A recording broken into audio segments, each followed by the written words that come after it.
Hello everyone. Team 8 decided on GSM Technology for the subject of our final project. We found information about the prevalence of the GSM network, technical specs about the network, and which American carriers operate using it. Those are just some of the things that we found about the GSM network. Our presentation will provide further information so that we can all achieve a better understanding of the network and its future.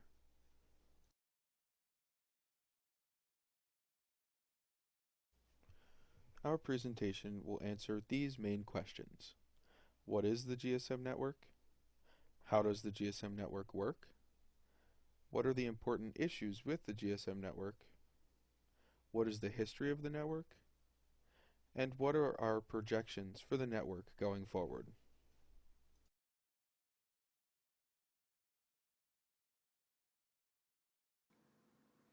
GSM, or Global System for Mobile Communication, is a digital cellular network system for voice and data communication. Network supports voice and data transfer speeds up to 9.6 kilobytes per second. It works on four distinct frequency bands.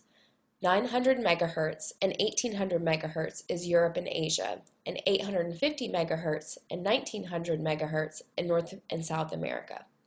GSM is currently viewed as the standard for correspondence internationally, especially in Asia and Europe, with its accessibility in more than 210 nations around the world. GSM networks cover more than 90% of the world population.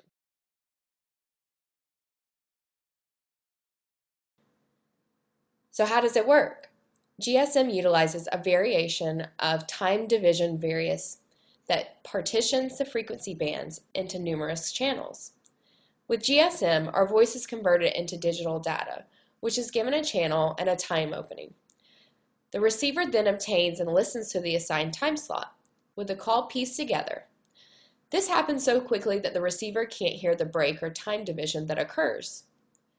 The GSM network structure consists of base station subsystems, network and switching subsystems, the general packet radio service, core network, and the operation support system. Macro, micro, femto, umbrella, and pico are types of cells that connect the network in a vicinity. The effective horizontal range of any of these cells is dependent on several factors, which include the environment, antenna height, propagation conditions, and antenna gain.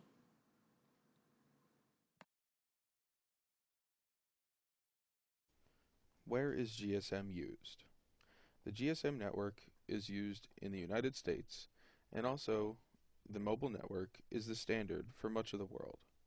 Half of the major carriers in the United States use GSM for their mobile communications. This includes AT&T and T-Mobile. Europe is mainly covered by GSM as well, and Asia is primarily GSM based, but you'll also find some CDMA carriers.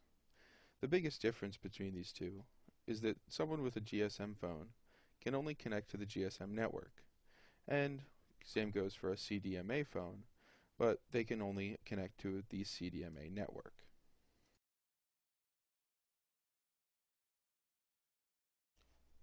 One of the most important issues surrounding a technology would be security concerns.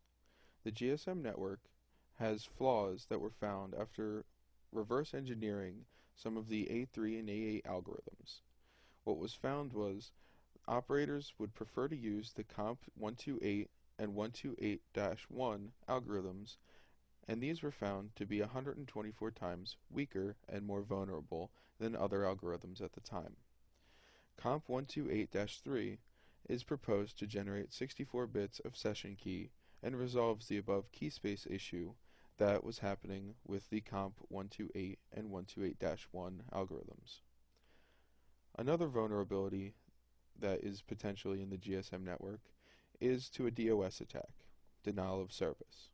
An attacker can send the channel request message several times, and if the request is not complete by the protocol requests another new signaling channel. These channels are limited and would result in a DOS attack when they run out.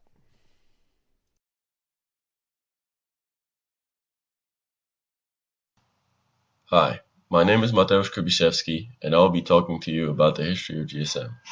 It all started during the early 1980s when analog cellular technology was experiencing rapid growth in Europe. The problem was that each country developed its own system, and it was limited to the country's national boundaries. So in 1982, during a conference, the Europeans decided to develop a pan-European public land mobile system, which resulted in the creation of GSM. The following slide portrays key events in the construction of the system and highlights its history.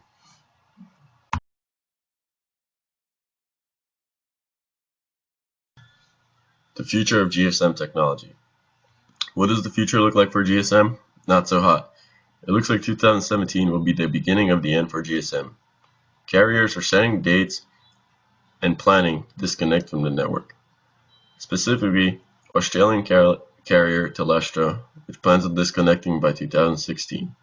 AT&T, a major carrier in the States, plans on disconnecting by 2017. And three major carriers in Singapore plan on disconnecting by April 1st, 2017.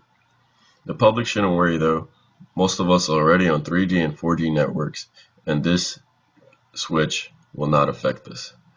Carriers are making this switch because it will allow them to relocate spectrum for 3G and 4G networks, making their networks more efficient and in return making a bigger profit. Most machine-to-machine networks still operate on GSM, but do plan on switching to LTE in the future. If you're in Europe and you love GSM, you're in luck. Europeans aren't in a hurry to disconnect from the GSM networks because of the profits made from roaming, and if they did disconnect, it may cause regulatory issues. Just like with anything, if you can't keep up with demand and the times, you get replaced by something more efficient and faster, which in this case is 3G, 4G, and LTE technology.